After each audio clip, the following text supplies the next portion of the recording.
आज मैं जा रही हूँ बनारस। आज कुछ छपन दिखाती हूँ। हेलो गाइस, नमस्ते। देखो हम गाइस जा रहे हैं बनारस शूट करने के लिए। हम बाइक से निकल गए हैं।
वीडियो बनाए बजरंगबली है।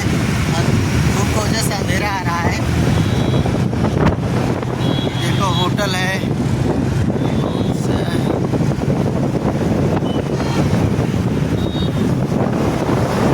बहुत अच्छा लुक दिखा रहा है।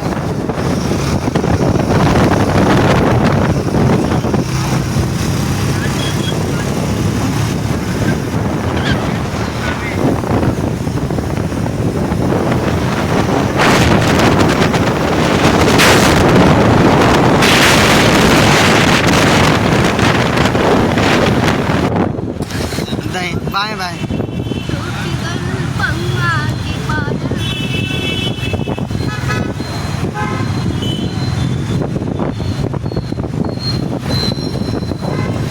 पीछे कैमरा करके हम दिखा रहे हैं। भोलेनाथ के दीवाने हैं हम, किसी से डरा नहीं करते, हम बनारसी हैं गुरु, हम पर भोलेनाथ का साया है। हमारे लिए महादेव ही सब कुछ है, बाकी सब मोह माया है। देखो आयुषी खड़ी है।